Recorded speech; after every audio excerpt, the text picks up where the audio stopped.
Shabbat Shalom, family. Another Shabbat. So we're going to go over Joshua chapter 13, Joshua chapter 14, and then we're going to skip 15 through 19 because it's dealing with it like inheritance and what location each tribe got. So y'all can read that on your own time. But we're going to get straight to Joshua chapter 13. Let's start at verse 1. Joshua chapter 13, verse 1. Now Joshua was old and stricken in years, and the Lord said unto him, Thou art old and stricken in years, and there remained yet very much land to be possessed. This is the land that yet remaineth, all the borders of the Philistines and the Geshuri, from Shir, which is before Egypt, even unto the borders of Ekron northward, which is counted to the Canaanite. Flew lords of the Philistines, and the Gazathites, and the Ashraphites, and the Esheloknites, and the Giddies, and the Ekronites, also the Ulites. From the south, all of the land of the Canaanites, and Mer, that is beside the Sidonites, unto Aphek, to the borders of the Amorites, and the land of the Gibeonites, and Lebanon towards the sun rising from Baal Gad under Mount Hermon, unto the entering of Hamath. All the inhabitants of the hill country, from Lebanon unto Mizpahim, all the Syrians, them I will drive out from before the children of Israel. Only divide thou it by lot unto the Israelites for the inheritance, as I have commanded thee. Now therefore divide this land for the inheritance unto thine 9 tribe, and the half tribe of Manasseh, which thy Reubenites and the Gadites have received their inheritance, which Moses gave them beyond Jordan eastward, even as Moses the servant of the Lord gave them. So give me give me Numbers chapter 32. Precept that.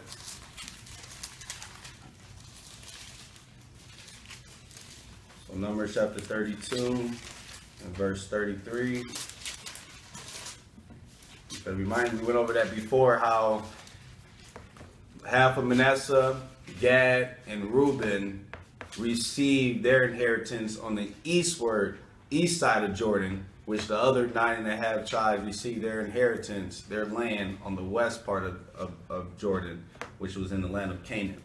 So go to Numbers chapter 32 and precept that with 33. Numbers chapter 32, verse 33. And Moses gave them unto even the children of Gad, and the children of Reuben, and unto half the tribe of Manasseh, the son of Joseph, the kingdom of Shiran, king of the Amorites, and the kingdom of Og, king of Bashan, and the land which cities thereof, in the coast, even the cities of the country round about. So go back to Joshua chapter 13. So I'm gonna show later on how that land that half of Manasseh, Gad, and Reuben received, that land belonged at first to the Moabites, and then the Ammonites came and conquered the Moabites and took over that land, and then we came and took it from the Ammonites. So it was first called the land of Moab, or the plains of Moab we took. And that's why when we go into Ruth, I'm gonna just go over a little stuff in Ruth to show how she was an Israelite. Because once you understand the history behind leading up to Ruth, then you will understand that she was an Israelite, because half of Manasseh, Gad, and Reuben was in that land, the plains or the countries of Moab. So go back to Joshua chapter 13, because it's confusing if you just read Ruth as it is. You might say, oh, that's Moabite, that's Chinese, blah, blah, blah. But no, you have to read the history. That's why we went over Deuteronomy, Numbers, and all those different, the Torah, before we went to the Tanakh, which is the history, the prophets. So go to Joshua 13 and read verse 9. From Aurora, that is upon the bank of the river of Arnon, and the city that is in the midst of the river, and all the plain of Medeba unto Dibon. And all the cities of Shiram, king of the Amorites, which reigned in Heshbon, unto the border of the children of Ammon. Continue. And Gilead, and the border of the Geshurites, and the Maacathites, all Mount Hermon, and all Bashan unto Salcah. All the kingdom of Og in Bashan, which reigned in Ashtaroth, and Edrei, who remained of the remnant of the giants. For these did Moses smite and cast them out. Nevertheless, Read verse 12 again. all the kingdom of Og in Bashan, which reigned in Ashtaroth, and in Edrei, who remained of the remnant of the giants, for these did Moses smite and cast them out. So give me Deuteronomy chapter 3. So all those was giants. And we went over, go to Deuteronomy chapter 3, verse 10, to show how the giants wasn't not like some brothers teaching that like they was 100 feet tall. There wasn't no giants 450 feet tall or 300 feet tall or 200 feet tall. It's going to give you the height of the giants. And when we went over in class last week, where all the giants was around the same height. You know, rather the Ammonites called them one name, the Moabites called them another name, the Anakims or whatever, or in the Hebrew, the Nephilims, they all was the same. So go to Deuteronomy chapter 3 and read verse 10 and 11. Deuteronomy 3 verse 10. All the cities of the plain, and all Gilead and Bashan unto Salakah, and Edrei, cities of the kingdom of Og in Bashan. So what we just read that in Joshua about what the giants do up, right? Continue, verse 11. For only Og, king of Bashan, remained of the remnant of the giants. Behold, he was bedstead of Yarn. It is not in Rabbath in the children of Ammon. 9 cubits was the length thereof. So we showed how that was around 13 feet 6 inches. So we can round it up to 14 feet. Go ahead. And 4 cubits the breadth of it. Which is about 6 feet wide. So obviously the bed is going to be longer than the actual person. So we'll just say roughly, you know, give or take 13 and a half feet.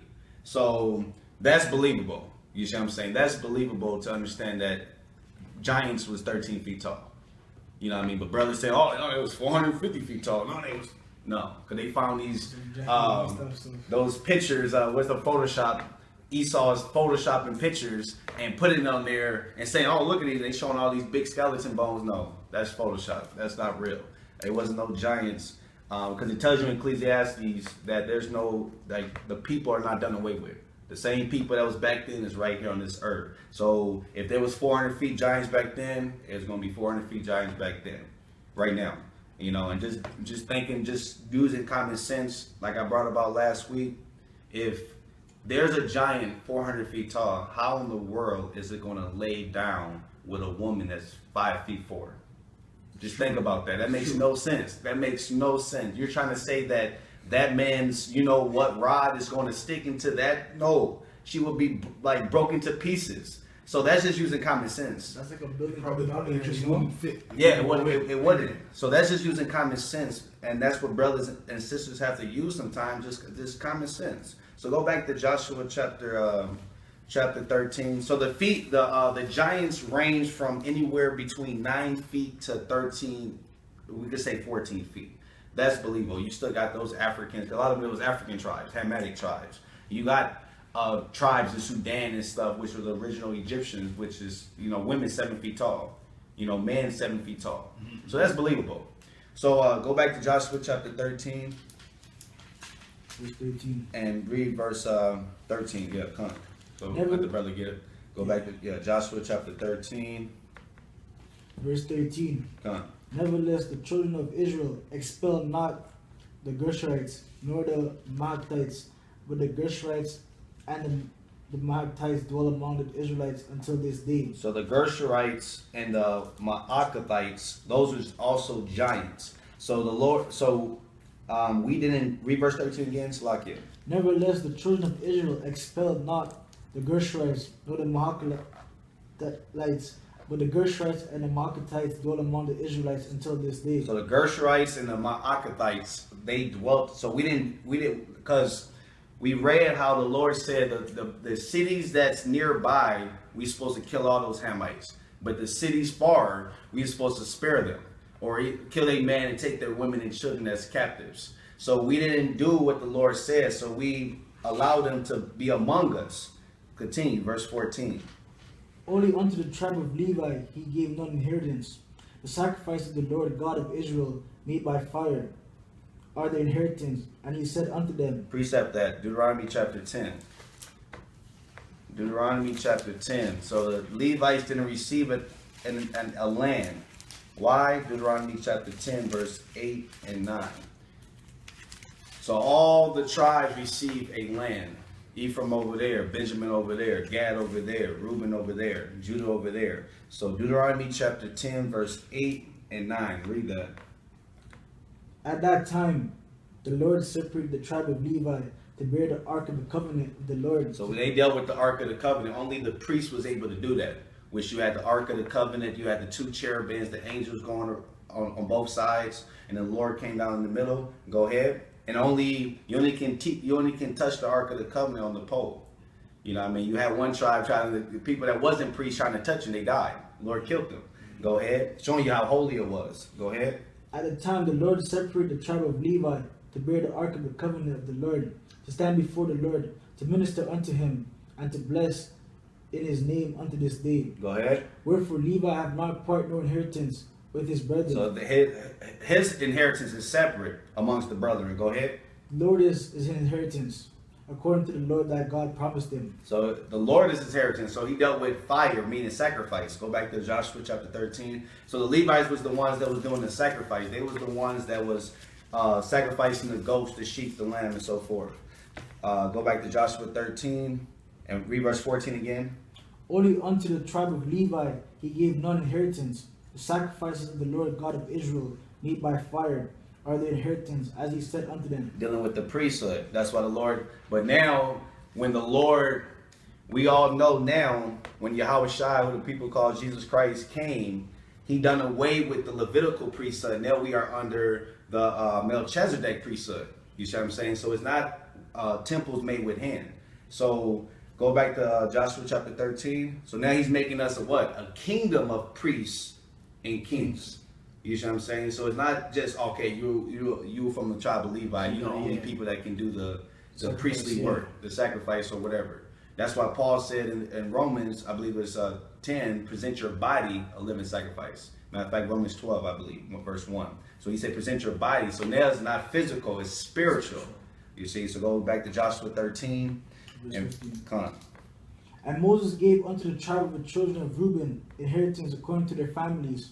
And their coast was from Aurora, that is on the bank of the river Arnon, and the city that is in the midst of the river, and all the plain by Medeba, Hezron and all her cities that are in the plain, Dibon and Bamath, Baal and Beth Balimion, and Azar and Kedemoth and Mephith and Kirithium and Sibma and Zareth Shahab in the mount of the valley, and Beth Pur and Ashdod and Pisgah and Beth Iasmith, all the cities of the plain, and all the kingdom of Sihon king of the Amorites, which reigned in Heshbon, whom Moses smote with the prince of Midian, Eve and Rechem and Zur and Hur and Reba, which were dukes of Sihon dwelling in the country.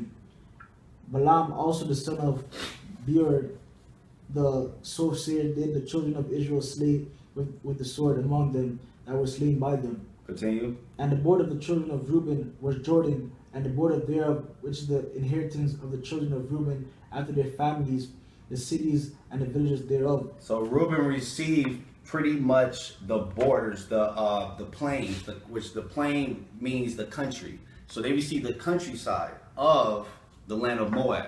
So to keep that in memory once we go over Ruth, that Reuben received the country, the plain. So continue. Let's see what Gad received. And Moses gave inheritance unto the tribe of Gad, even unto the children of Gad according to their families. And their coast was Izar, and all the cities of Gilead, and half of the land of the children of Ammon unto Ur, that is before Rabbith, and from Heshbon unto Ramath, Mizpeh, and Betonim, and from Mahanaim unto the border of Debir, and in the valley of Beth Aram, and Beth Nimrah, and Succoth, and Zaphon, and the rest of the kingdom of Sihon king of Heshbon, Jordan and his border even unto the edge of the sea, and Sinroth on the other side of Jordan eastward. This is the inheritance of the children of Gad after their families, the cities and their villages. So there we see part of the cities and the towns, right? Go ahead. And Moses gave inheritance unto the half tribe of Manasseh, and this was the possession of the half tribe of Manasseh by their families, and their coast was for Manahem, all Bashan, all the king of Og, king of Bashan, and all the towns of which is in Bashan, 80 cities, and half Gilead and Ashraf and Edrei, cities of the kingdom of Og in Bashan. So there we see the city where the giants dwelt. Go ahead. Were pertaining unto the children of Machir, of the son of Manasseh, even to the one half of the children of Machir by their families. These are the countries which Moses did distribute for inheritance in the plains of Moab. In the plains of what? In the plains of Moab. Go ahead. On the other side Jordan by Jericho eastward. But unto the tribe of Levi Moses gave not any inheritance. The Lord God of Israel was the inheritance, as he said unto them.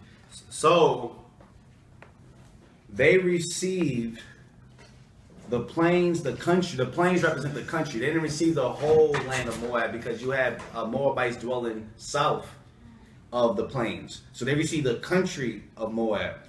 So now go to Numbers chapter 21. Numbers chapter 21. And we're going to read verse 21 to 26, just explaining that now we understand where Reuben dwelt, where Manasseh, half of Manasseh, and where Gad dwelt. So now we understand that Reuben dwelt in the country of Moab. So now let's prove that Ruth was of the tribe of Reuben. So go to Numbers 21 and read 21 through 26. Numbers chapter 21, verse 21. And Israel sent messengers unto Sihon, king of the Amorites, saying, Let me pass through thy land. We will not turn into the fields or into the vineyards. We will not drink of the waters of the well, but we will go along by the king's highway until we pass by their borders. So they just asked the king of the Amorites, let me just pass by your land, right?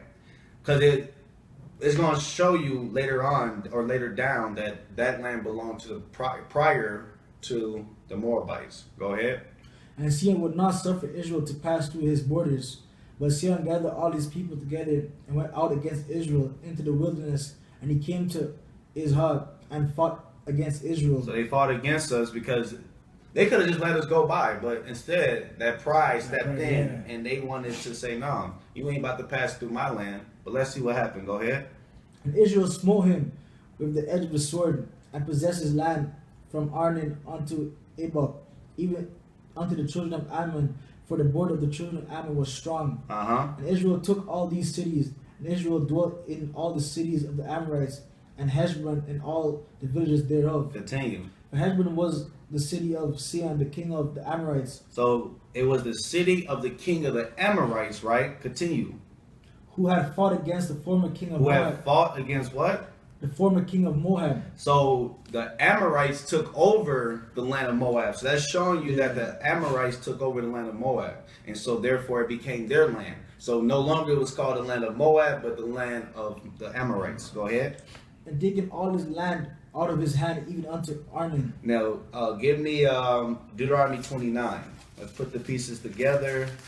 And then we will understand that she was of the tribe of Reuben. So Deuteronomy chapter 29, verse 1, and then we're going to jump to 7 through 8. So Deuteronomy chapter 29, verse 1. Read that, brother. Deuteronomy chapter 29, verse 1. These are the words of the covenant which the Lord commanded Moses to make with the children of Israel in the land of the Moab. In the land of what? The land of the Moab. Beside the covenant which he had made them in Horeb. So you see at first, and when we read in Numbers, they call it the land of the Amorites. But now it's letting you know it's the land of Moab. Right? Go ahead. Jump down to verse 7. Because it originally belonged to the land of Moab. So read verse 7 and 8. Verse 7. And when he came unto this place, Sihon the king of Heshbon and Og the king of Bashan came out against us unto battle. and to Bethel, and we smote them. Which we just read about that in Numbers chapter 21. So we smote the king of Bashan. Go ahead. And we took their land and gave it for the inheritance unto Reuben, unto the Reubenites and the Gadites, and to the half tribe of Manasseh. So they gave the land of Moab to Reuben, Gadites, and half of Manasseh. So go to Ruth 1:1. So we already showed how Reuben received the plains, which is the country of Moab. That's what they received.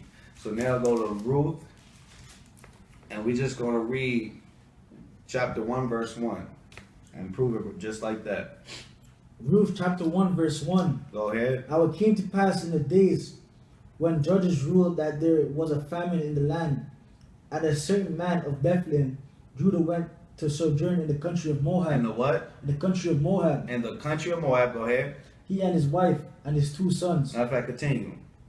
And the name of the man was Elimelech, and the name of his wife Naomi, and the name of his 2 sons Mahlon and Chilion, and Ephraim of Bethlehem, Judah, and they came to the country of Moab. So these are Judites.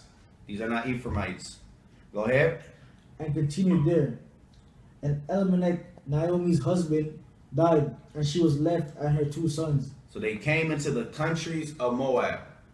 Right? Go ahead. And they took them wives of the women of Moab. The name of one was Orpha, and the name of the other Ruth. And they dwelt there about 10 years. Continue. And Mahlon the children died also, both of them, and the woman was left of her 2 sons and her husband.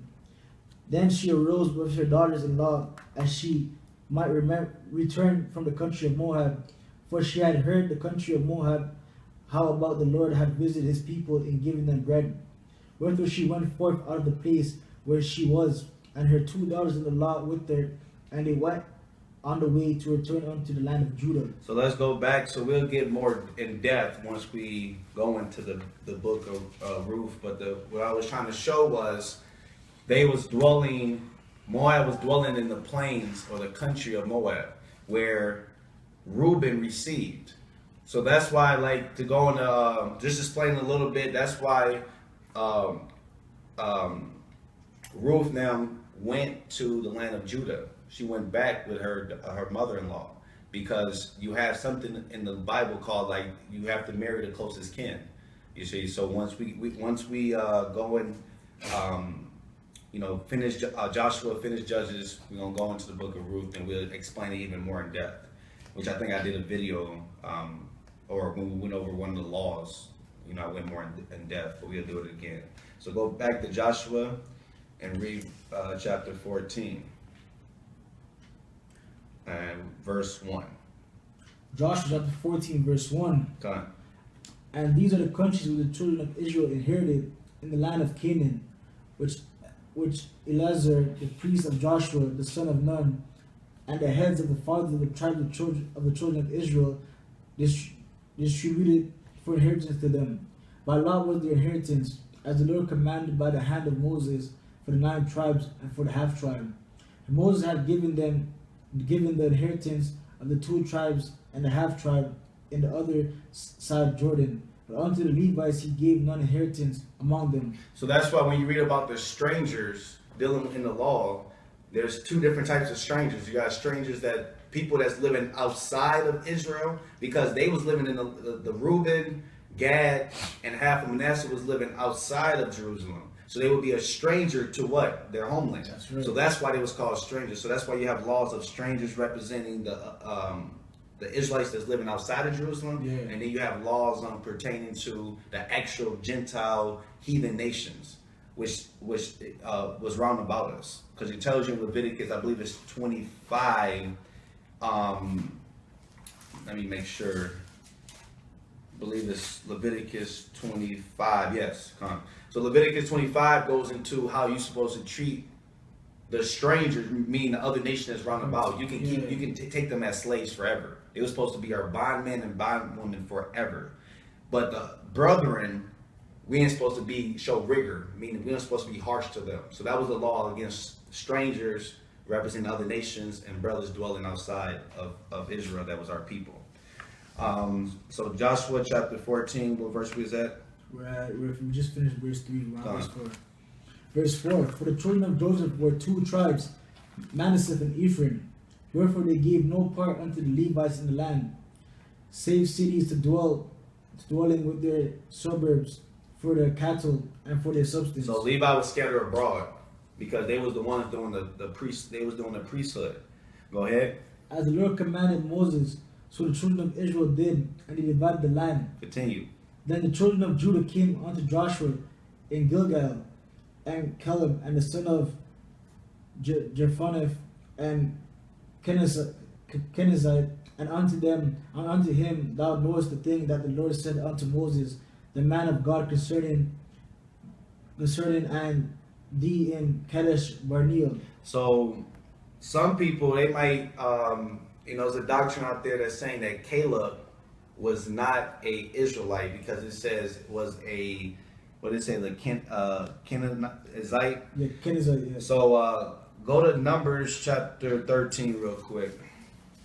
Let's prove that all the people in the Bible that the Lord was dealing with pretty much was Israel. So Numbers chapter 13, read verse 1 and 2, just to prove that Caleb was an Israelite. He wasn't no heathen. But that's why the scripture says, with all thy getting, get understanding. You have to get the understanding and stuff. Because then people go into the New Testament dealing with Cornelius. Oh, that was an Edomite. No. That's The Lord is not dealing with that. Lord doesn't change. He's the same yesterday, today, forever. Exactly. So he gave this word to Israel and to Israel only. The other nations will be in the kingdom, but they will be slaves under Israel. They will be in subjection under Israel. And we will rule the world in righteousness. So go back to Numbers 13, or read Numbers 13, 1 and 2. Numbers chapter 13, verse 1. Come on. And the Lord spake unto Moses, saying, send thy men, that they may search the land of Canaan, which I give unto the children of Israel. Of every tribe of their fathers shall he send a man, every one a ruler among them. So get straight to the point. Read verse 6 to prove that Caleb was of the tribe of Judah. Go ahead. Of the tribe of Judah. Of the tribe of what? Of the tribe of Judah. Go ahead. Caleb the son of Jephunneh. So Caleb was of the house of Judah. So yes, Caleb was a Judite. When it says that the Kenizzite, that's represented, that's what his forefathers wanted, what he was a descendant from. So that's why it names that. But the Kenizzites was descendants of Judah. So go back, read verse 7 now. Verse 7. 40 years old was I when Moses, the servant of the Lord, sent me from Kadesh Barnea to Espi out of the land, and I brought him. Spy out the land. I know you got the 1611. Yeah, spy out the land. Go ahead. Spy out the land, and I brought him word again, as it was in mine heart. Continue. Nevertheless, my brethren that went up with me made the heart of the people melt. By woolly followed the Lord my God. So he said the other brethren, the other spies, they made their people heart melt, meaning be afraid. But Caleb put his whole trust in the Lord. So let's precept that with Numbers 13 to see what it's talking about. Numbers 13. Go back to Numbers 13, and we're going to read verse 25. So Numbers chapter 13. Let the brother get it. Yep. We got time. We good on that. Come on. So Numbers chapter 13.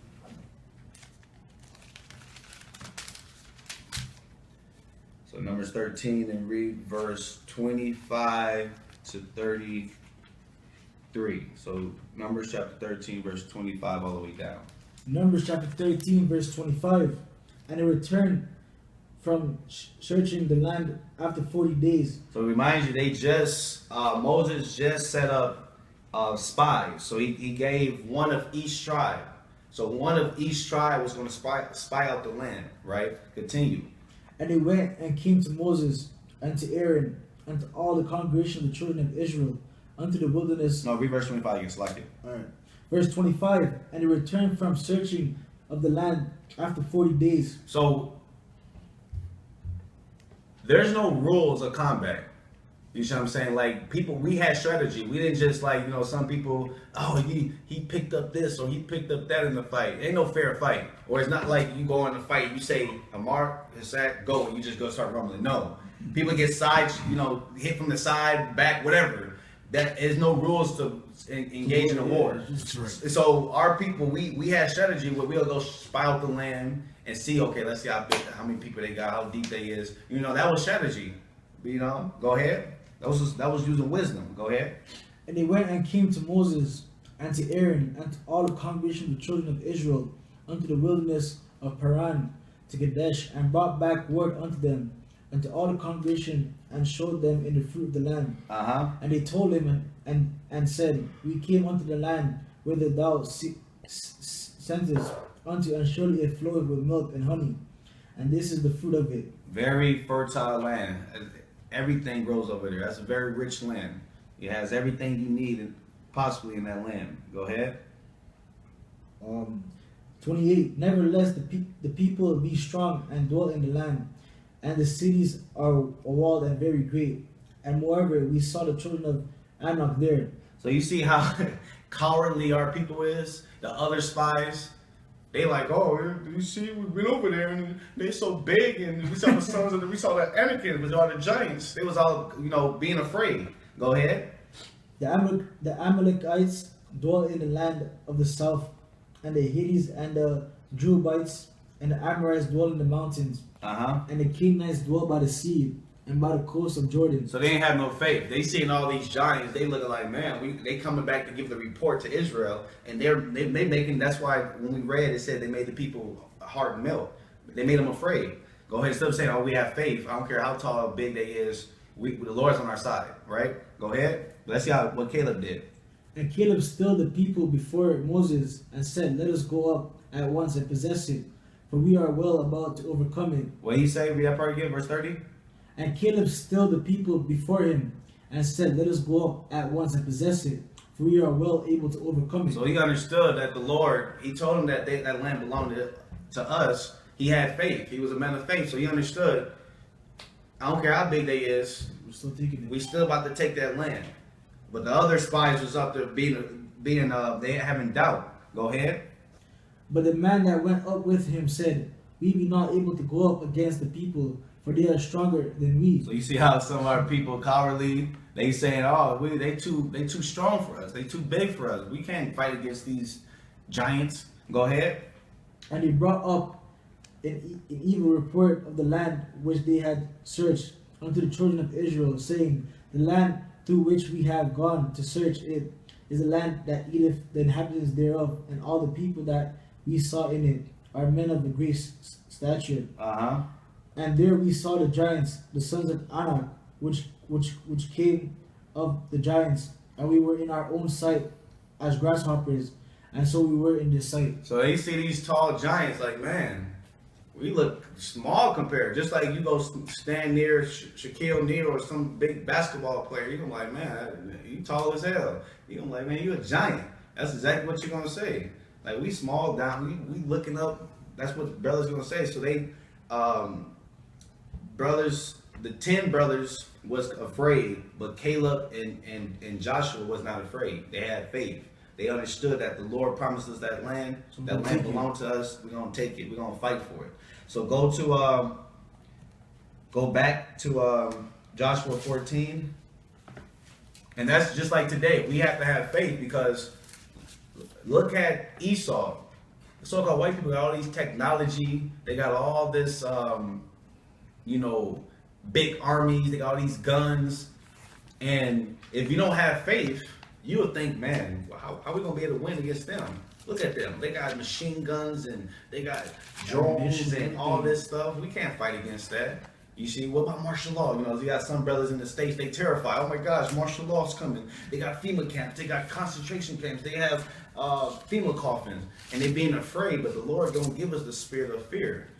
You know what I mean? They can kill us, our body, all they want, but they can't kill your soul. So we have to understand that we got to have faith. All our forefathers, you had, Daniel in the lion's den. You had the 3 Hebrew boys that was thrown in the furnace. They didn't have, they wasn't afraid.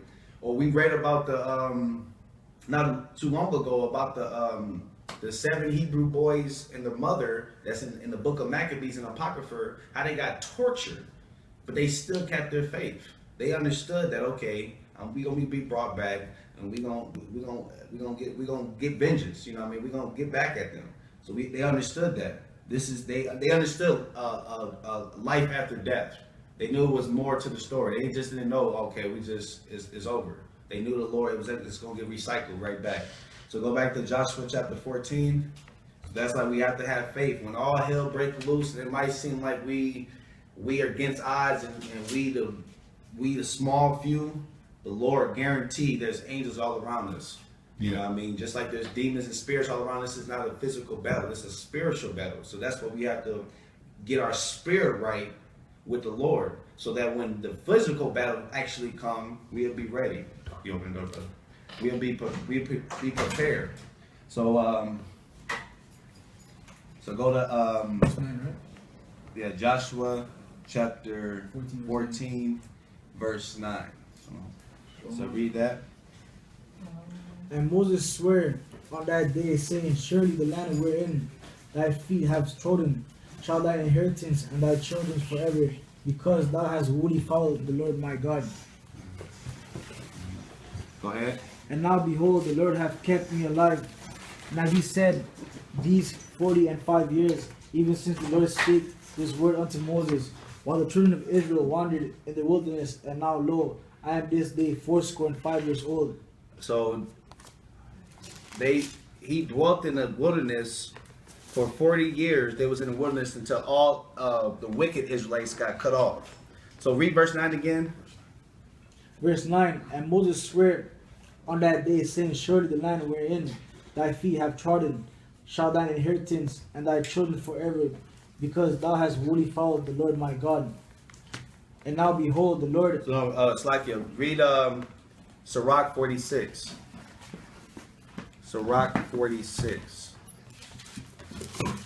Sirach chapter 46, verse... That's an Apocrypha. So Sirach 46, verse... So Sirach 46, verse 7 and 10. So Sirach chapter 46, verse 7 and 10. 7 to 10, right? Done. So this is an Apocrypha, the 1611. Sirach chapter 46, Or verse... Ecclesiasticus, Yeah. another name for it. Go ahead. Sirach chapter 46, verse 7. In the time of Moses also he did a work of mercy. He and Caleb the son of Jephunneh, in that they withstood the congregation and withheld the people from sin, and appeased the wicked murmuring. Which we just read about, that the 10 spies, they was cowards. The other 2 spies, Joshua and Caleb, was men of faith, and they had faith. Go ahead. Of the 600,000 people on foot, the 2 were preserved to bring them into the heritage, even unto the land that flowed with milk and honey. Which is Joshua and Caleb. Go ahead. The Lord gave strength also unto Caleb, which remained with him until his old age. So we found out that Caleb was of the tribe of Judah. Continue. So Caleb had strength even into his old age. Go ahead. So that he entered upon the high place of the land, and his seed obtained it for an heritage. Continue. That all the children of Israel might see that it is good to follow the Lord. Read verse 10 again. That all the children of Israel might see that it is good to follow the Lord. That all the children of Israel might see that it is good to follow the Lord. So it's a blessed thing to follow the Lord. The Lord will never fail you. So go back to Joshua chapter 14. So the Lord would never fail. So Joshua chapter 14. Verse 10, right? Yeah, read verse 9 again. And Moses swore on that day, saying, surely the land wherein thy feet have trodden shall thine inheritance and thy children forever be, because thou hast wholly followed the Lord my God. Because they have trusted in the Lord thy God, right? Go ahead. And now behold, the Lord hath kept me alive. And he said, these 45 years, even since the Lord spake this word unto Moses, while the children of Israel wandered in the wilderness, And now lo, I am this day 85 years old, which is 85 years old. Go ahead. and yet I am strong this day. I'm what? And yet I am strong this day. So Caleb is letting us know that even though he is old, he's 85 years old, he's still strong. Go ahead. That shows that our people took care of themselves, their body. They ate healthy. Because if you've seen people that's eating healthy and exercising and stuff, they could be there's a sister, I don't know if it was in the islands or in the States, like she's like 100-something years old and she's running track, like running and stuff like she's 40s and 50s and she looks young. So that's why we must first and foremost take care of our spirit, but also take care of our body, eat healthy. So go, where we at, verse 11? Yeah. Read that. As I am strong this day. So we in Joshua chapter 14, verse 11. As I was in the day that Moses sent me, as my strength was then, even so my strength now, for war both to go out and to come in. Read verse 11 again. As I am strong this day, as I was in the day that Moses sent me, as my strength was then, even which he was sent when he was at the age of 40. Go ahead. As my strength was then, even so is my strength now, for war both to go out and to come in. So he's saying right now, he's just as strong as when he was 40, when Moses sent them out to spy out the land. So he's letting them know he's ready to go to war right now at the age of 85. He's ready to go and conquer that land and go beat up the giants. Continue. Now therefore give me this mountain, whereof the Lord spake in this day. For thou heardest in that day how the Anakims were there. Which are the giants, the Anakims. Go ahead. And that their cities were great and fenced. If so be the Lord will be with me, then I shall be able to drive them out, as the Lord said. So you see, he was a man of faith. He understood, like, the Lord's with me, even though I'm 85. You know, the Lord's on my side. He promised us that land. We can go up in that land and conquer it. At the age of 85, he led the battle. So that's a man of faith. And that's what every single one of us brothers and sisters might have, faith. And also keep them works. Go ahead. And Joshua blessed them, and gave unto Caleb the son of Jephunneh Hebron for an inheritance. Hebron therefore came in the inheritance of Caleb the son of Jephunneh and Kezanite unto this day, because that he wholly followed the Lord God of Israel.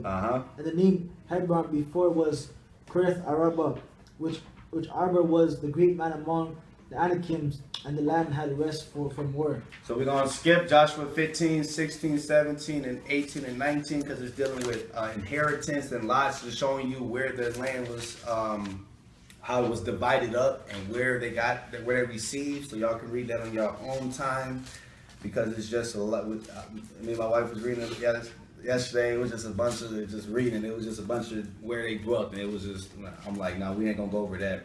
So brothers and sisters can read that on their own time because it's dealing with inheritance and where each tribe received their lot.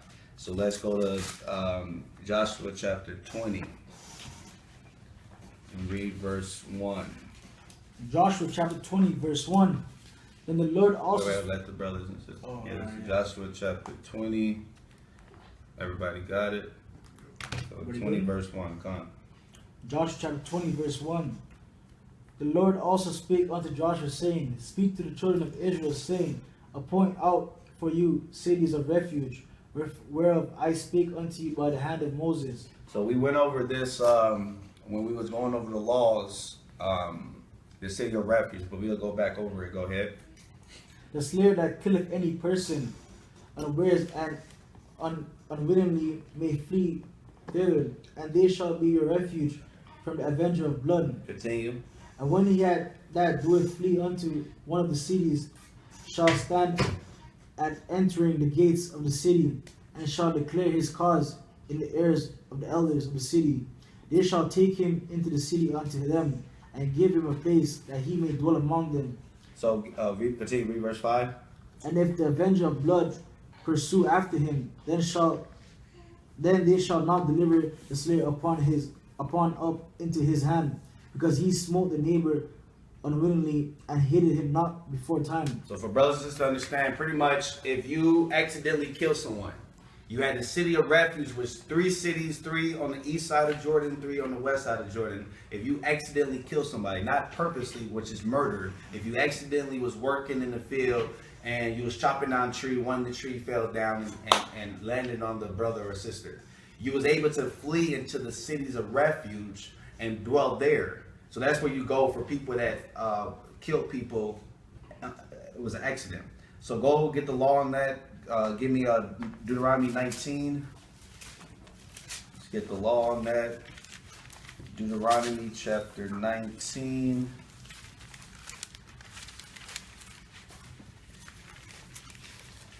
And we're going to read verse 1 through 13. So Deuteronomy chapter 19, and we're going to read 1 through 13 to understand the city of refuge. Wait till everybody get it.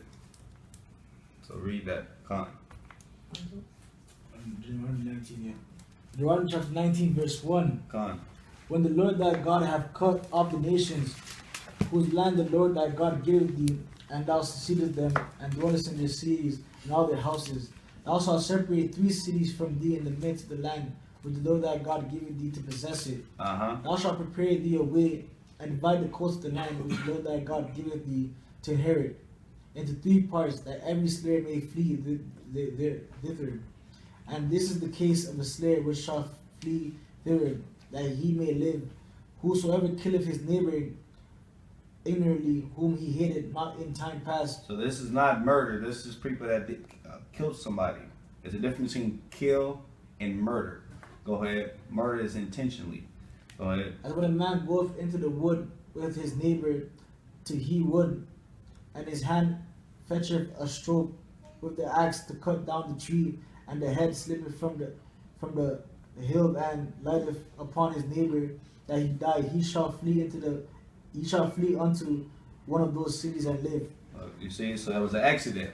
So that's why when the scriptures, like even the 10 commandments, thou shalt not kill, when you look it up in the Hebrew, it's supposed to be thou shalt not murder. Because you have the right to kill someone. If say somebody break into your house, you have the right to defend yourself. That's killing someone. But if you break into somebody's house and kill that person, or that will be considered murder. That will be, you will be guilty. So continue. Lest the avenger of blood pursue the slayer while his heart is hot, and overtake him, because the way of the long, and slay him, whereas as he not worthy of death, inasmuch as he hated him not in time past. So the avenger would be someone of maybe your brother, maybe your cousin, your dad, somebody that's of the person that died, family, that want blood. They want eye for eye. So even though it might be an accident, they might not care. So that's why we had the city of refuge. Like, go over there and hide out, so that if one of their family members see you, they're gonna kill you. So that's why we had the city of refuge. Continue. What verse we at? 7? 7 here. Go on. Wherefore I command thee, saying, thou shalt separate 3 cities for thee, and if the Lord thy God enlarge thy coast, as he hath sworn unto thy fathers, and give thee all the land which he promised to give unto thy fathers, if thou shalt keep all these commandments to do them, which I command thee this day, to love the Lord thy God, and to walk ever in his ways, then thou shalt add 3 cities more for thee, besides the 3. And that's what we must do to this day. We must love the Lord our God. And the way we show that we love him is by keeping his commandments. That's St. John 14 and 15. If you love me, keep my commandments. We must keep those commandments and have faith in Christ. I.U.I.C. Go ahead. That innocent blood be not shed in thy land, which the Lord thy God giveth thee for inheritance, and so blood be upon thee. But if any man hate his neighbor, and lie in wait for him, and rise up against him, and smite him mortally, that he die, and fleeth into one of these cities. So this is not no accident. He hated his brother. And so he actually murdered the man. So we understand in 1 John it says that whosoever hateth his brother is a murderer in his heart. So a lot of brothers is in the truth, and they're hating their brothers and sisters, because brothers and sisters might be in different camps, and they're showing that hatred. That's murder. And we all know that ain't no murderer is going to enter into the kingdom of the Most High. So just because you don't actually physically kill somebody or murder someone, if you have hate in that person in your mind for that brother or sister, you ain't gonna enter into the kingdom of the Most High. So that's why we have to have the fruit of the Spirit, which the first thing of the fruit of the Spirit is what? Love. So go back. Read verse 11. Deuteronomy chapter 19, verse 11. Verse 11. But if any man hate his neighbor and lie in wait for him, and rise up against him and smite him mortally, that he die and flee into one of these cities, then the elders of the city shall send and fetch him thence, and deliver him into the hand of the avenger of the blood, that he may die. And I shall not pity him, but thou shalt put away the guilt of innocent blood from Israel, and it may go well with thee. So go back to Joshua. So we didn't play when it came to, okay, if you killed or you murdered that man, then you were supposed to get murdered. So you remind you, when a person did it unwillingly or unaware, that person was able to go into the city of refuge, and if that avenger came, the person that's trying to chase after you, whatever, the people of the city wouldn't give you over. Exactly. But if you murder that person, then if that avenger went to the city, guess what? They're gonna hang you over. Like, here, go ahead. So go. Matter of fact, give me Numbers. Go to Numbers. Salakia. Numbers 35. So it wasn't no city that you could just go and kill everybody and be like, oh, I'm gonna go and flee to the city. No, we had rules. That you see how the Most High gave us these laws, statutes, commandments, that is so perfectly and just. So Numbers chapter 35 and read verse 10. So Numbers 35 and read verse 10 through 15. Numbers, is that it? Numbers chapter 25 verse 10. Speak unto the children of Israel, and say unto them, when ye be come over Jordan into the land of Canaan, and he shall appoint you cities to be cities of refuge for you, that the slayer may flee there which killeth up any person at unwares. And they shall be unto you cities for refuge from the avenger, that the manslayer die not until he stand before the congregation of judgment. And of these cities which he shall give, 6 cities shall he have for refuge. He shall give 3 cities on his side of Jordan, and 3 cities shall he give in the land of Canaan, which shall be cities of refuge. So 3 cities that was in the land of Moab, or the plains of Moab, which where Manasseh, Gad, and Reuben dwelt, and where the other 9 tribes dwelt in Canaan. Go ahead. These 6 cities shall be a refuge for both the children of Israel, and for the stranger, and for the sojourner among them, that every one that killeth any person unawares may flee there. So now go back to Joshua chapter 20.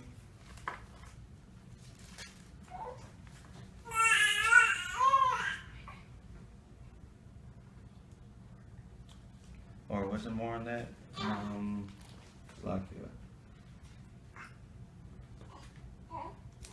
trying to see if it was more on that. Wasn't. Okay. So go back to Joshua chapter 20. And read verse 6. Verse 6. And he shall dwell in the city until he stand before the congregation of judgment. Oh, read verse 5 again. Verse 5. And if the avenger of blood pursue after him, then they shall not deliver the slayer up into his hand, because he smote his neighbor unwillingly and hated him not before time. Continue. And he shall dwell in the city until he stand before the congregation of judgment, and until the death of the high priest that shall be in those days. Then shall the slayer return and come into his own city and unto his own house unto the cities from whence he fled. Okay, precept that with Numbers 35. Go back to Numbers 35. So they were supposed to remain there until the high priest died. So Numbers chapter 35, verse 10, or it's like it, Numbers chapter 35, verse 24. So Numbers chapter 35, verse 24 to 29. Numbers chapter 35, verse 24. Then the congregation shall judge between the slayer and the avenger of blood, according to the judgments. And the congregation shall deliver the slayer out of the hand of the avenger of blood, and the congregation shall restore him to the city of his refuge, whither he was fled, and he shall abide into it unto the death of the high priest, which was anointed with the holy oil. But if the slayer shall at any time come without the border of the city. So he's supposed to remain there until the high priest died, right? But let's see if he decides, okay, I'm about to go back to deal with my family, or I'm about to go outside the city. And let's see what's supposed to happen if he went outside, he went against the commandment and went outside the city of refuge. Continue. But if the slayer shall at any time come without the border of the city of the refuge, whither he was fled. Because you might be there to the high priest. The high priest might not die till 10 years. So you might be missing your family. You might miss your loved ones, whatever. So read verse 27 again. Verse 26, right? 26, I like it.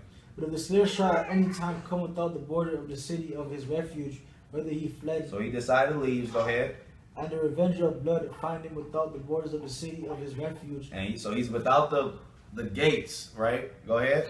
And the revenger of blood killed the slayer, he shall not be guilty of blood. Because he went outside the city of refuge, if that avenger of blood finds that man, he can slay him. Not guilty. No punishment. Because the dude should have never went outside the city of refuge.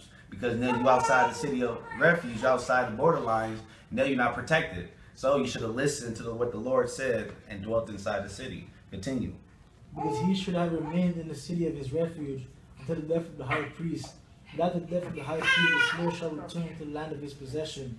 So these things shall be for a statute of judgment unto you throughout your generations and all your dwellings. So go back to Joshua chapter 20.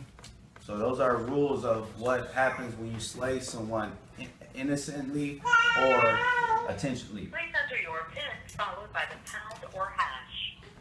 If you do not know your PIN, please enter pound or hash. I don't know what that said. Hold on 1 second. Your input is invalid. Thank you. That was weird.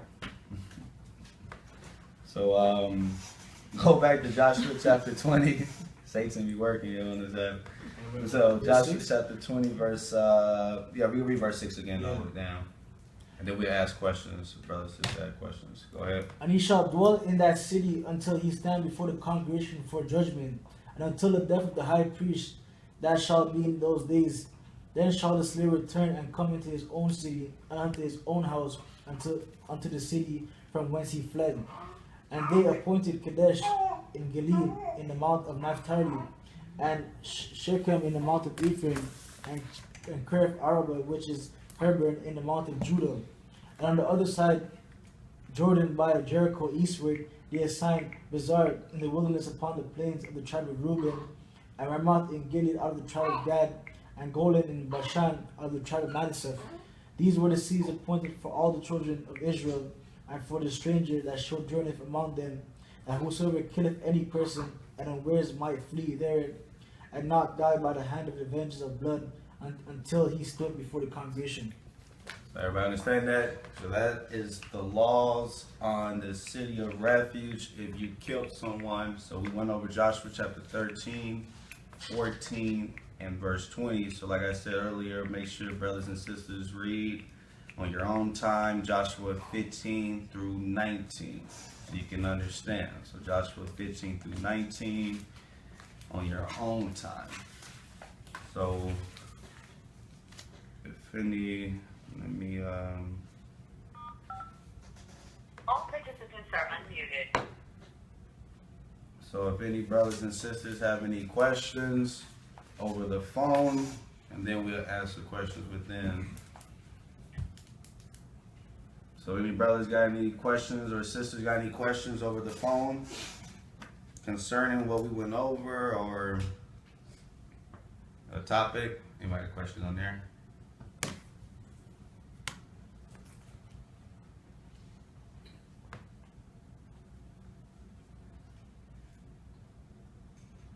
Somebody has a question?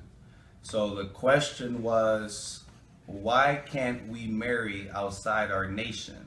GOCC taught we can. So, good question. So go to Deuteronomy chapter 7, start out there. Matter of fact, let's start at Leviticus first. So good question.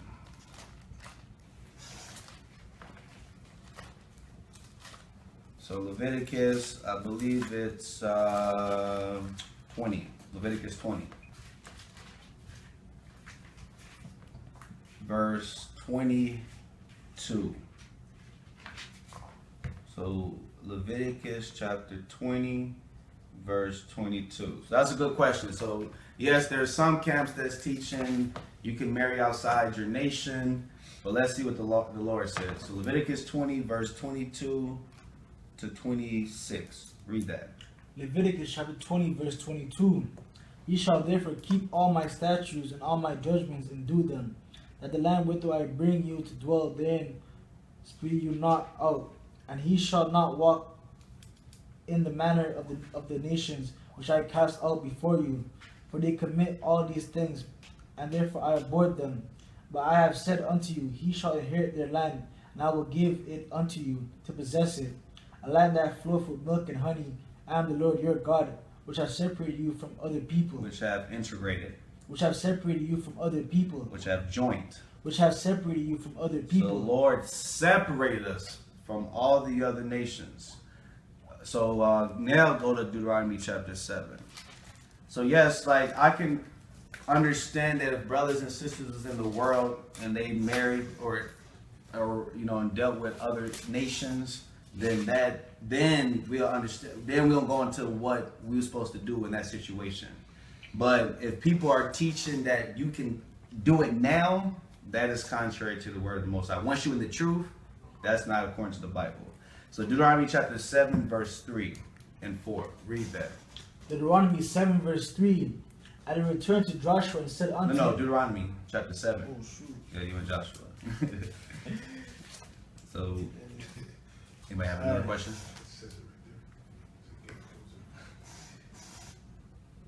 Okay. We got questions today. So Deuteronomy chapter 7, verse 3 and 4. Deuteronomy chapter 7, verse 3. So matter of fact, read verse 1. Yeah. Read verse 1. Deuteronomy 7, Because verse people try to get simple and say, oh, I was just talking about the Africans. Let's see. And we're going to go into other scriptures. Continue.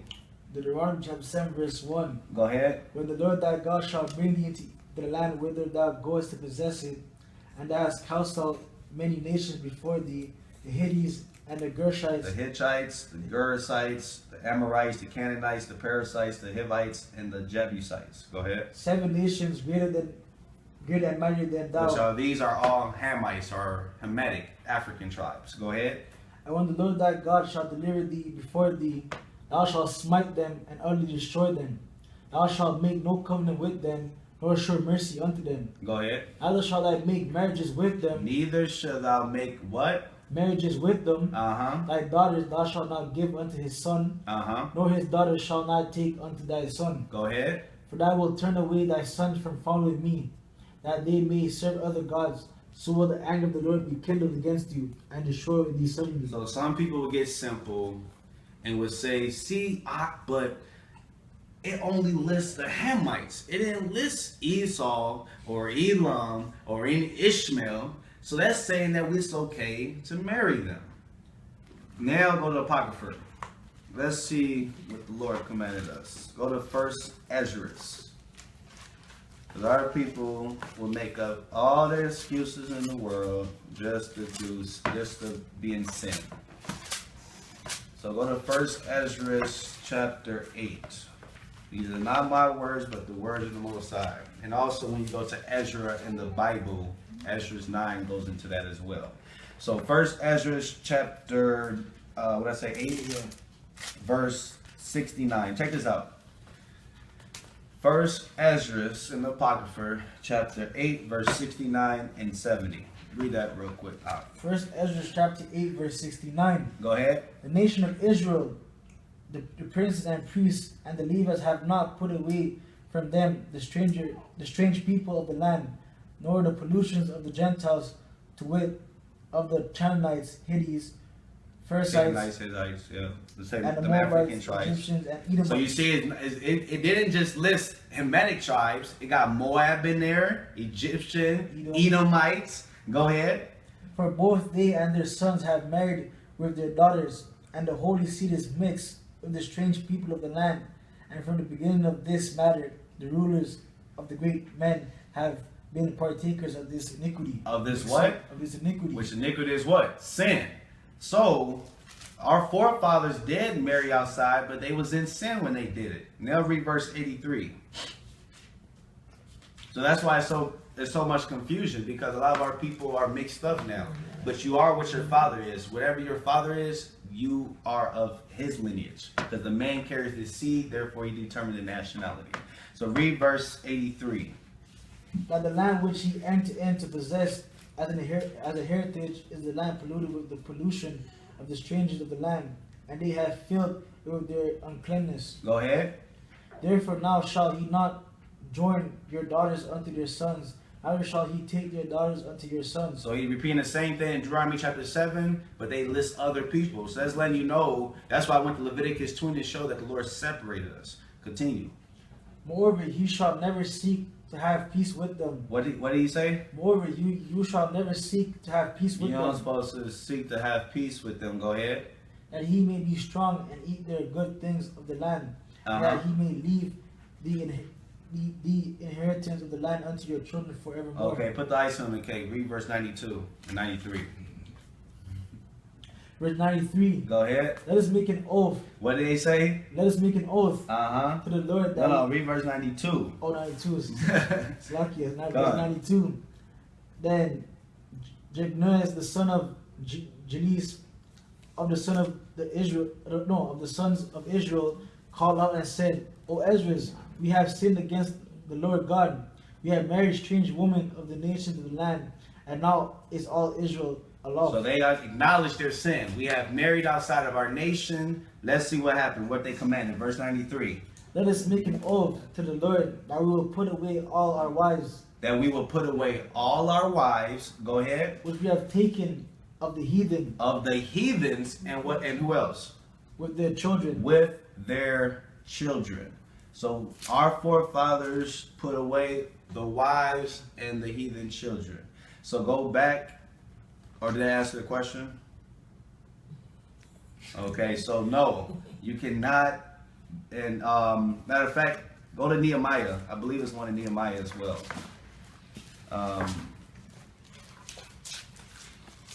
Let me try to find it. I think this is one in Nehemiah. Let me try to find it real quick. Nehemiah.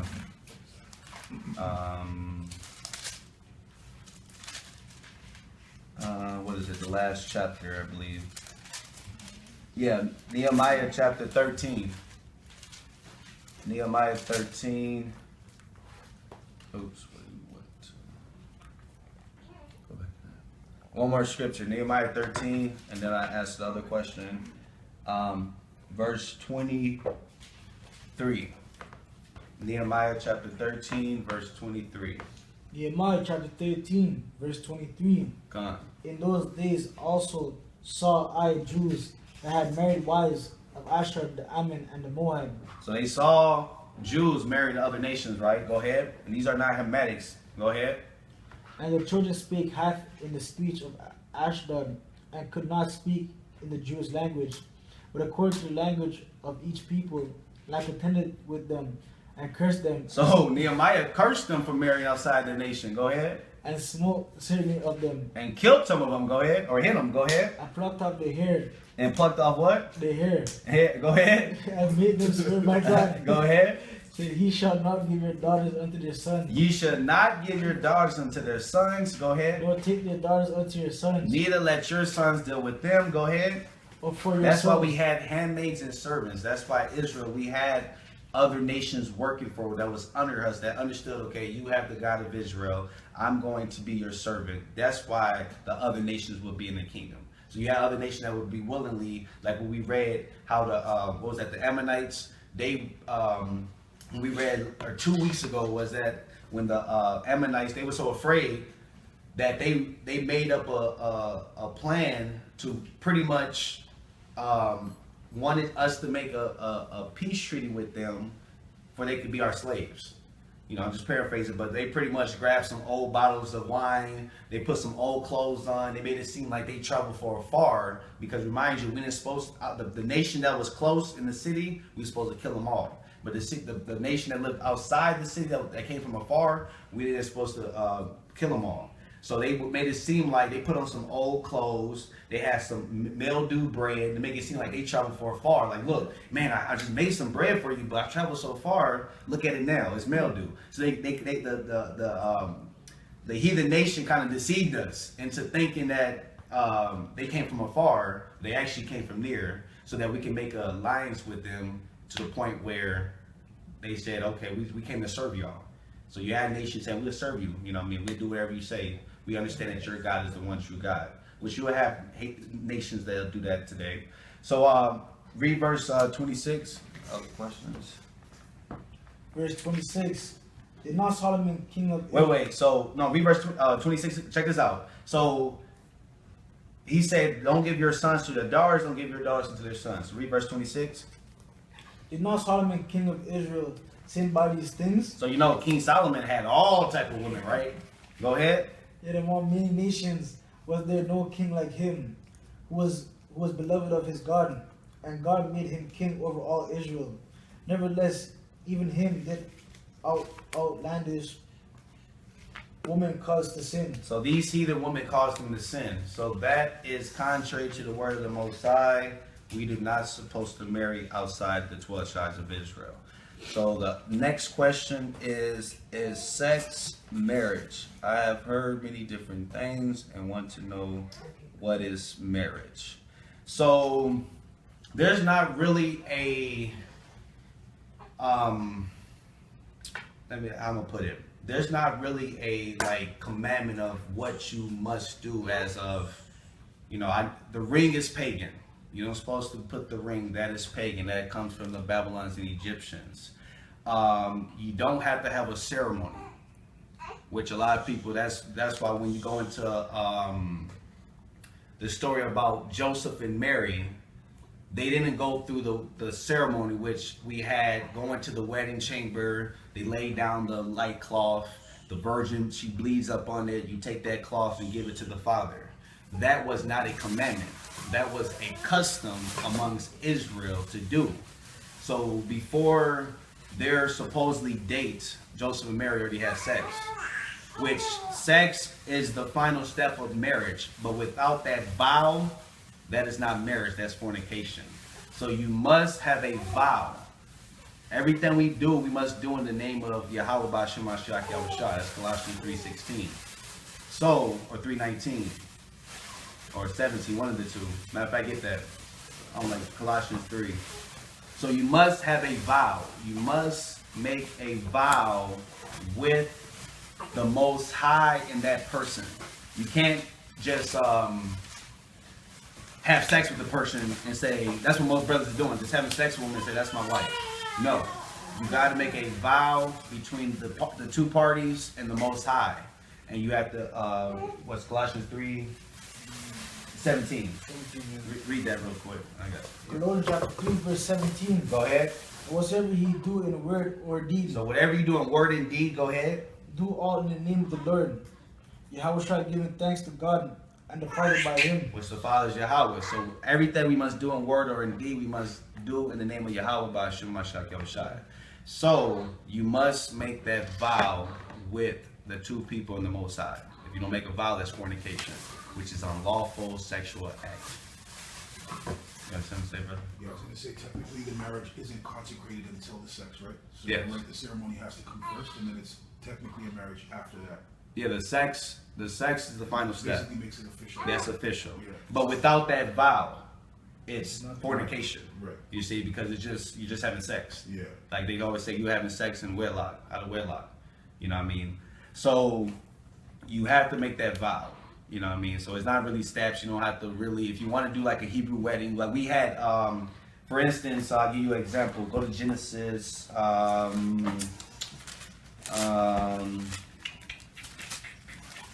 find it real quick. Go to Genesis.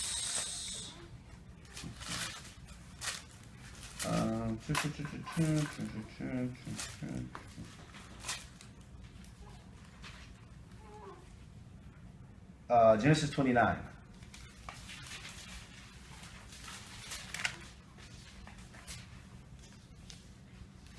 So Genesis 29, verse 21 and 22. So I know when people go to Genesis 24 and they talk about how Isaac met Rebecca, you know, she came off the camel or whatever, and he took her into his mother's tent and had sex.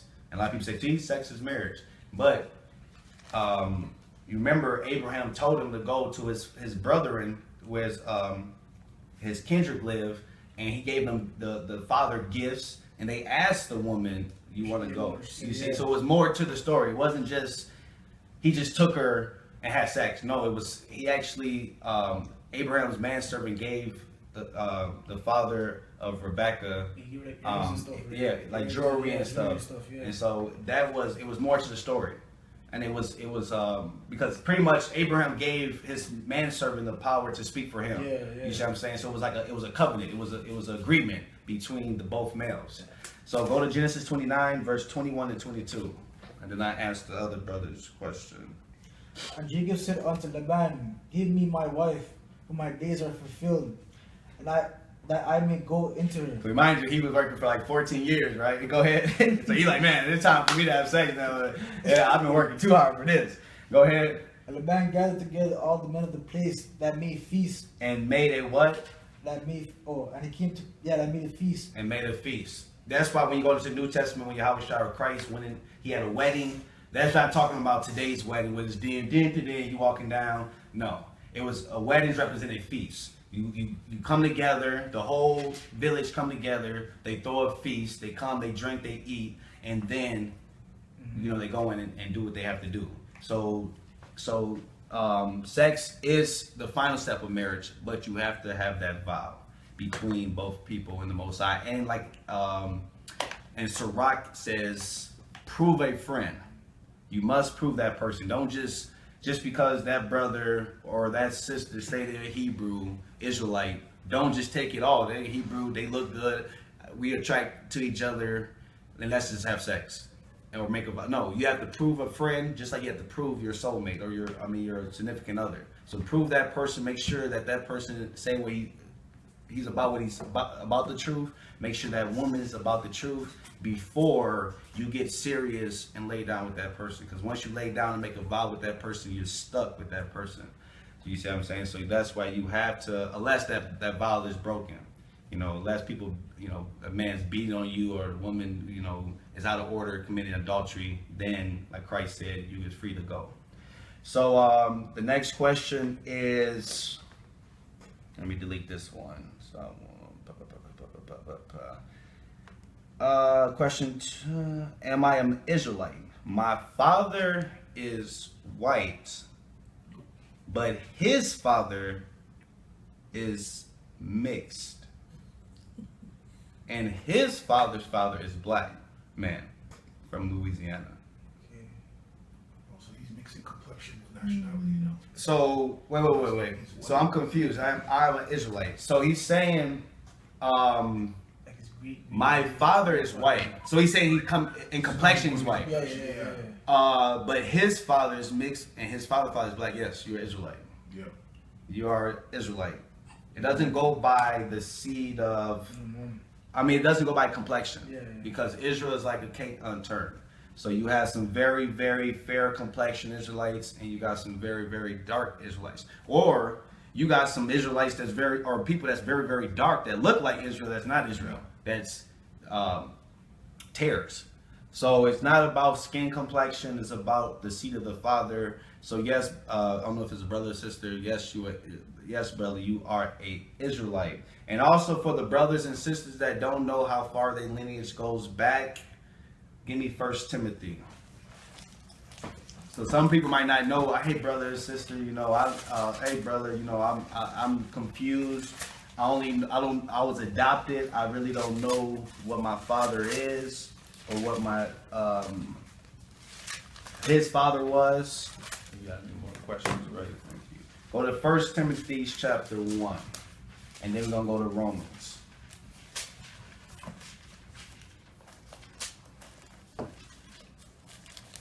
Good question. So 1 Timothy chapter 1, and read verse 4.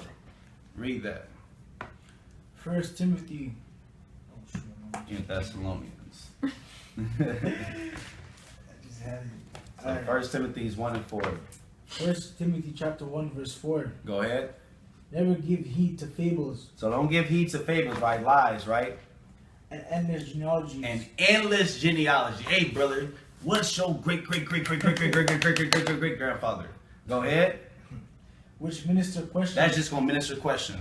Because you ain't gonna be able to trace. None of us can trace our lineage all the way back to Jerusalem, to Adam, to Abraham. Right? Go ahead. Rather than edify, which is his faith. Which is of what? Which is the faith. We must have faith. So give me Romans chapter 8, verse 16. So that's for the brothers and sisters that don't know their parents or they father. This is the scripture that I give for, tell you to read. Romans chapter 8, verse 16 and 17. And also to people that's in East India and Asia and Africa and Europe that might not know, they don't see their names on the chart, but in their spirit they know that they're Israel. This is Romans chapter 8, verse 16. Read that.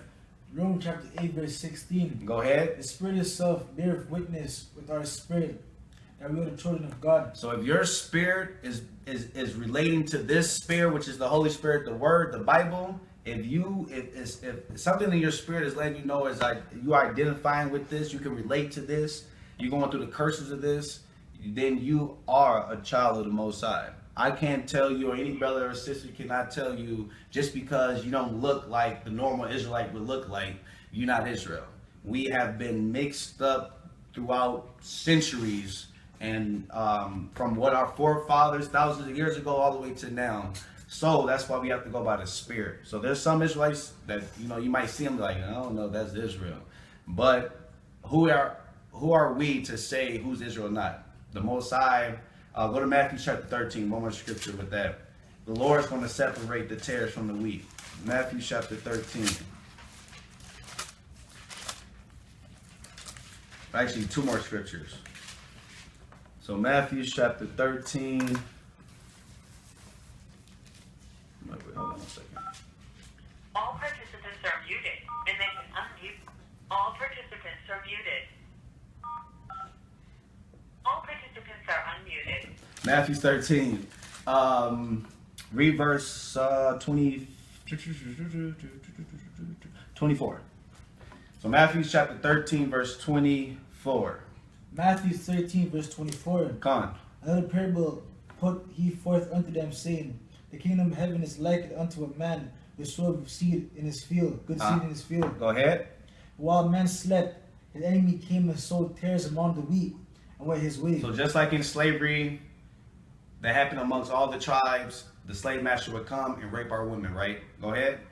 But when the blade was sprung up and brought forth fruit, then appeared the tares also. So when we all grew together, right, you had Israelites, and then you had people that looked like Israelites, but not Israelites, right? Continue. So the servants of the household came and said unto him, Sir, didst not thou sow good seed in thy field? Which the good seed is the children of Israel. Go ahead. From whence then have the tares? So he also see the tares, the people that's looking like Israel, but not Israel. Go ahead. He said unto them, an enemy have done this. Uh-huh. The servants said unto him, Wilt thou then that we go and gather them up? So he's like, should we go gather the tares up, separate them? Go ahead. But he said, Nay, lest while he gather up the tares, he root up also the wheat with them. Letting you know that you're not going to be able to tell by looking at a person who is Israel and who is not. Because you'll end up thinking somebody's a heathen and find out that that person Israel, and you'll put that person in the, if it was, up to us, brothers and sisters, to judge, we would judge, outwardly and be like, oh, you over here with the heathens.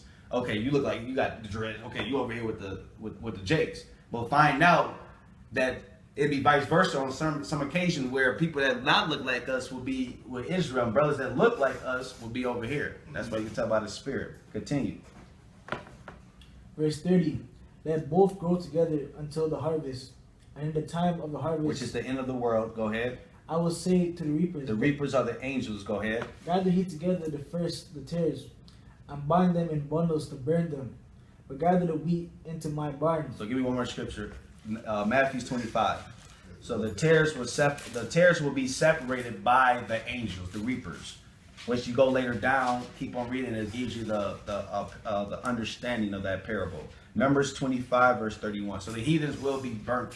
The tares will be burnt. Right? Matthew 25 verse 31. Matthew chapter 25 verse 31. Go ahead. When the Son of Man shall come in his glory, and all the holy angels with him, then shall he sit upon the throne of his glory. Go ahead. And before him shall be gathered all nations. So the Lord, when the Lord comes back with the holy angels, all nations will be gathered together. Go ahead. And he shall separate them. He shall what? And he shall separate them one from another. So he's going to separate all nations from each other, right? Go ahead. As a shepherd divideth his sheep from the goats. Uh-huh. And he shall set the sheep on his right hand, but the goats on his left. Then shall the king say unto them on his right hand. Read verse 32 again, Slakia. Verse 30? Or 32. Verse 32. And before him shall be gathered all nations, and he shall separate them one from another, as a shepherd divideth his sheep from the goats. So continue. And he shall set the sheep on his right hand, but the goats on his left. So the sheep represent the 12 tribes of Israel, the elect. They're going to be set on the right hand. The other nations will be set on the left. So we're going to get the Israelites, the sheep is going to receive the kingdom. So you got something to say, brother? You have nothing to say? No. Okay, come. So, so that answer the first question? Okay. So, what about them non-Israelite people who think that if they say his name, which is always the wrong name, they say and think they follow the laws? I don't feel that. Wait. What about them non-Israelite people who think that if they say his name, which is always the wrong name, they say and think they follow the laws? I don't feel that. So you're saying people that heathens that's in the truth and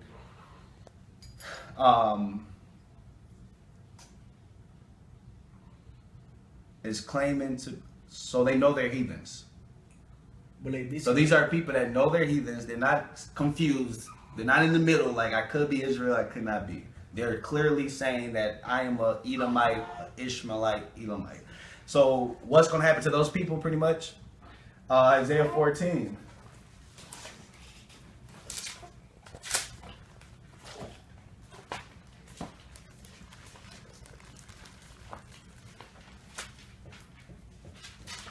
Matter of fact, before I go there, go to Luke 168. Luke 168. Luke 168. So, if a person's a heathen and claiming to be, they want to follow the God of Israel, and they're saying their own name. To my understanding too, or what I see, most camps that allow heathens in, they don't teach the law anyway. You know, a lot of them camps don't teach the law anyway. But let's go to Luke 168, read that. Because salvation, to be saved, is only for one nation of people. And let's read that. Luke chapter 1 verse 68.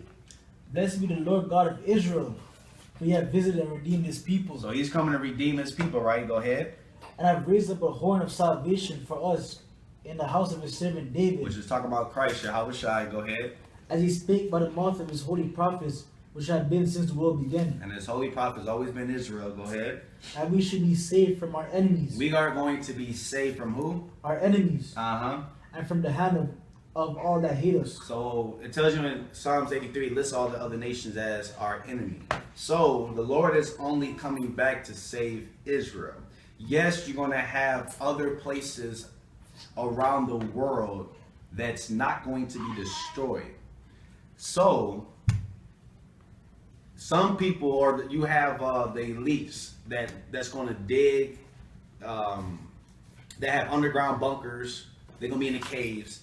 Those people, it tells you in Psalms, go to Psalms real quick. Psalms 149. It's going to tell you what's going to happen with that. But the other nations that's they're not going to be on the chariots. Just say that they're not going to be on no chariots. The only people that's going to be on the chariots is going to be Israel. That's the only people that the Lord is coming to deliver. Other places around the world is not going to completely get destroyed. So if those other places that's not being destroyed where they're at, then technically they, didn't get destroyed. So that could be some type of, being saved, I guess, with people, but they'll be saved like the brothers in H.U.I., the brother Muhammad Carr said they'd be saved from the plantation. So Psalms 149, Psalms 149 verse, they're talking about the kingdom. Let's straight to the point. No, we can read the whole chapter. There's only 9 verses. Any other question? Okay, just the last. Okay. Psalm chapter 149 verse 1. Go ahead. Praise ye the Lord. Sing unto the Lord a new song. Go ahead. Psalms 149 verse 1. Praise ye the Lord. Sing unto the Lord a new song, and his prayers in the congregation of the saints. Let Israel rejoice in him that made him. Let the children of Zion be joyful in their king. Let them praise his name in the dance. Let them sing praises unto him with the timbrel and harp. For the Lord taketh pleasure in his people. He will beautify the meek with salvation. And his people will be beautified with the meek with salvation. We're going to receive salvation in Israel. Go ahead. Let the saints be joyful in glory. Let them sing aloud upon their beds. Let the high praises of God be in their mouth. Which is hallelujah. Go ahead. And a two-edged sword in their hand. To do what with that two-edged sword? To execute vengeance upon the heathen. To execute vengeance upon the heathens of the nations. Go ahead. And punishment upon the people. And what we going to do to them kings? Go ahead. To bind their kings with chains. So yes, the Illuminati, the kings around the world, yeah, they got them underground bunkers. They got underground cities, and so forth. So yes, they're going to be the first people that's going to be rounded up and put in slavery. Go ahead. And the nobles with fetters of iron. To execute upon them the judgment written.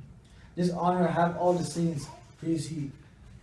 So all the nations will be slaves under Israel. So no, just because they think they going, because go back to Leviticus 20 real quick.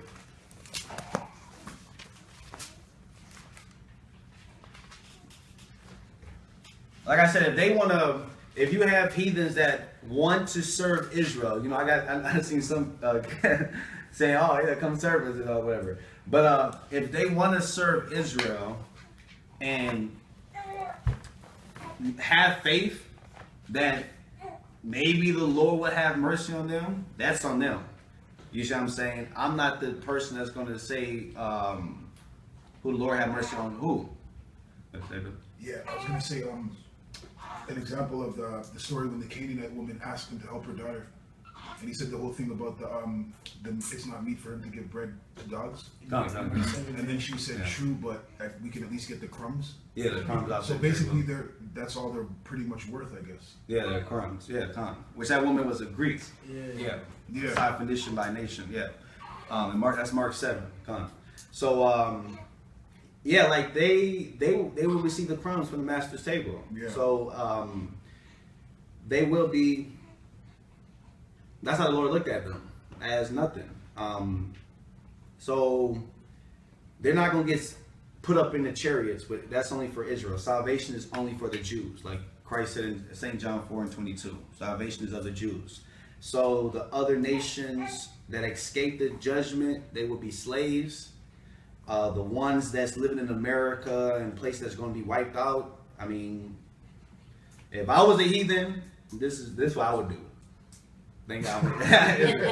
I would find me an Israelite and pretty much serve the hell out of them. Just be a servant ASAP. That's right. I would do whatever they whatever they say. I out there saying y'all the real Jews, black people, Hispanic people, Native Americans. I be out there, you know what I mean, and be hoping and praying, Lord, I did some work at least, you know, I'm a heathen, but I could just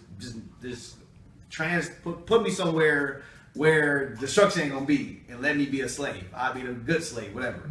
That's something, you know, a heathen would try to, you know, should do.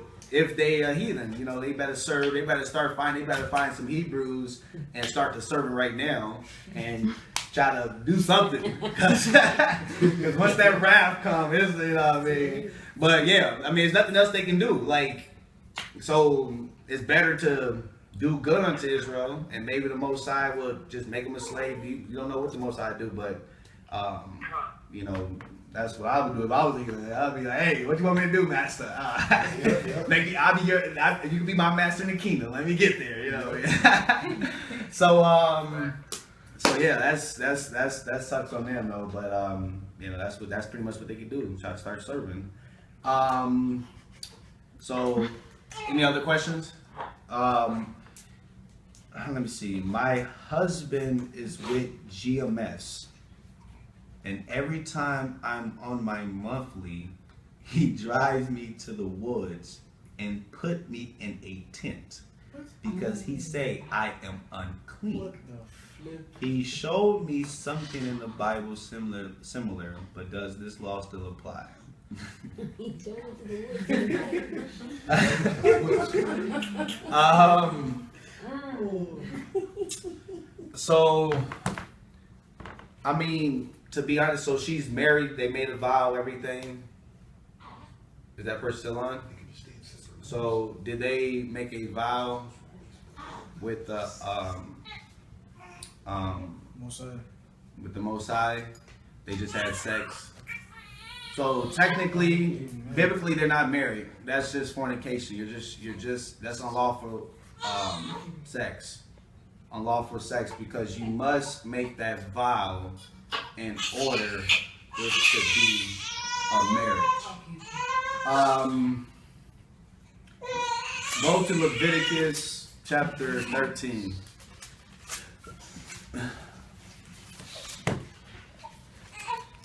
I mean 15, it's like it. That's all the question. Leviticus chapter 15, verse 19. So, like I said, some brothers is teaching that sex is just marriage. That is not marriage. None of our forefathers just did that. They made vows. They went to the Father. You know, some brothers reading stuff and they just saying, oh, just having sex. But what about the 50 shekels of silver? They forgot about that. So out of respect, ask the Father. You see what I'm saying? And if the Father said no, then that's no marriage. You see what I'm saying? That's according to the law. So that's why us brothers at Thug Camp, that's why we went over the law. So that brothers and sisters can know and won't be deceived by sheep or wolves in sheep clothing. So they won't be able to be brainwashed with a doctrine. Hey, since I lay with you, now you got to be my wife. No, a lot of brothers do that, and the Most High is going to deal with them because they try to make it seem like our women are nothing. But you have to remind yourself that these women, you do have sincere women, and they are the daughters of the Most High God. And just like any other father, if you messing with my daughter, I'm gonna get at you, and that's what the Most High is going to do. And a lot of these brothers are mistreating the daughters of Zion. So Leviticus 15 and 19, just because the scripture says that they're the weaker vessel, that we're the head, that doesn't mean that we're supposed to abuse our authority and treat them like heathens. No. We're supposed to treat them like the daughters of Israel, like our wife. We're supposed to love our wife like we love ourselves. So these brothers that's mistreating their wife is because they don't love themselves deep down. So Leviticus 15 and 19, read that. Leviticus chapter 15, verse 19. That's what they're talking about. Go ahead. And if a woman have an issue, and her issue in her flesh be blood, I mean, she's on her monthly cycle. Go ahead. she shall be put apart 7 days. She's supposed to be separated for 7 days. Go ahead. And whosoever toucheth her shall be unclean until the evening. Everything that to be unclean doesn't mean that you are in sin. To be unclean just means you're unclean. You wasn't able to go into the house, the tabernacle. So continue.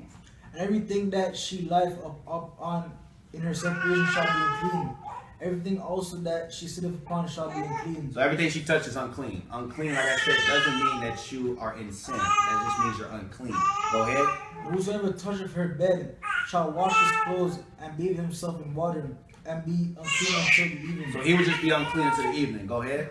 And whosoever toucheth anything that she sat upon shall wash his clothes and bathe himself in water and be unclean until the evening. So yes, if you're on your monthly cycle, yes, a woman will be unclean. But let's use wisdom, which is common sense. If you understand that, okay, she's unclean. Okay, let's use common sense. Okay, I have 2 blankets or 2 cover. Okay, this is your side of the bed, your cover. This is my side of the bed, my cover. If I decide to touch her, guess what? I'm just unclean until the evening. It's not like, oh my gosh, she got cooties or this is like a plague. No, it's not like that.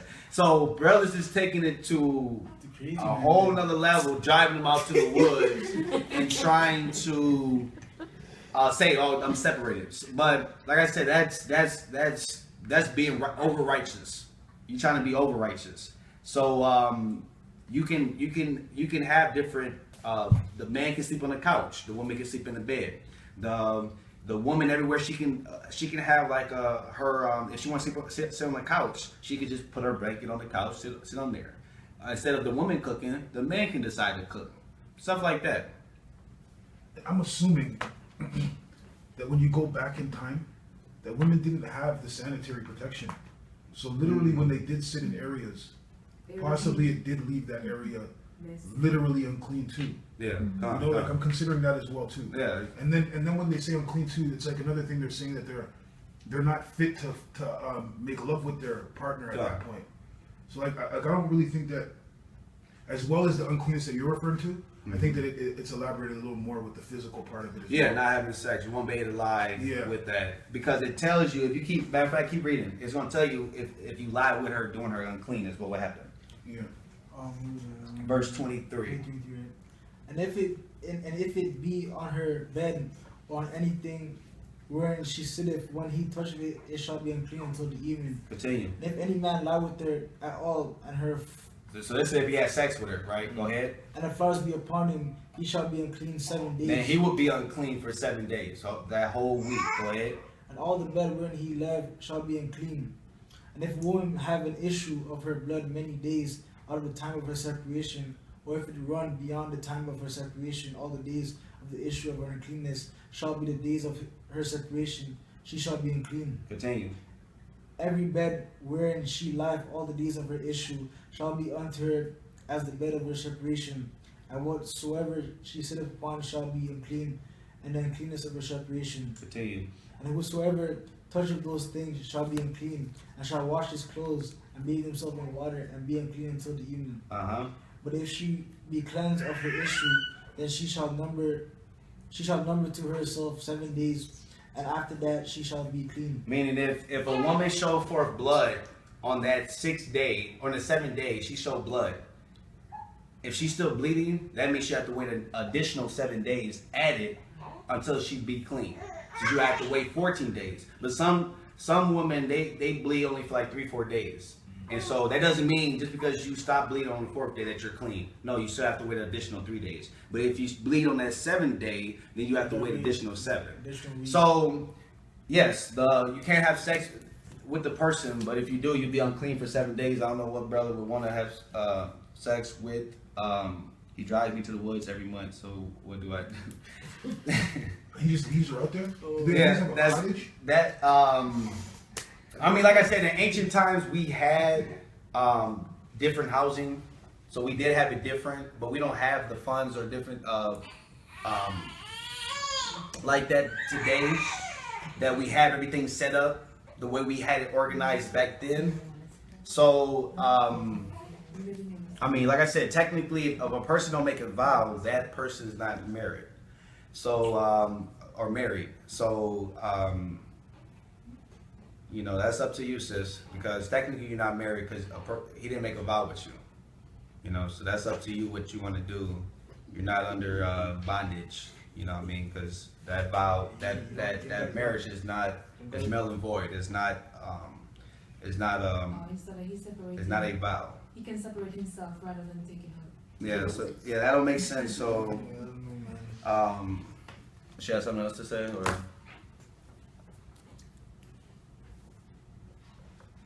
so yeah, brothers be doing some things. Little GMS guy? Yeah, but that's the Most High's gonna deal. You know, like with King David. What was that? Saul. Saul was being wicked, and the Lord killed him and gave his wife to King David, a righteous man. So brothers better stop being wicked to their women. Start making vows. Start making the marriage actual marriage. Don't make it a bootleg marriage. Like, you have to make a vow. Everything you must do, you must make a vow, and you should, out of respect, ask the Father. Any other questions? That's it. So all praises to Abba Yahweh by Shem Mashak Yahweh Shai. Any questions over the phone? Shalom, shalom, brother. Shalom, shalom, brother. Yeah, I've been wondering, message that you questions are read over the live, no, you know what I'm saying? You have been for me, bro. I'll put you there. Oh, no problem, brother. No problem, brother. Trying to clean on, you claim to get, and I got my grade, he's like, well, I could think of both sides. We suffer for alcohol problems right now, for years after years. Y'all expect to get off. That don't even make sense, you know what I'm saying? Oh yeah, they ain't gonna That's my thing. But I need some clarity. Yeah. that, right. Come. Yeah, the other nation, they gonna receive double the judgment. Right. But I'll pray to the Most High, and I'm about to show myself, you know, shalom. Come. Big blessing. Shalom, Yahweh Shema Shaka Shalom Barakatah. So shalom. Anybody else got any questions or anything to say? Statements over the phone, over Facebook? If not, I say shalom. Blessing to y'all, your families. May the Most High give y'all wisdom, knowledge, and more understanding. And I pray that y'all got edified through the Spirit of the Most High and Yahweh Shai. So shalom.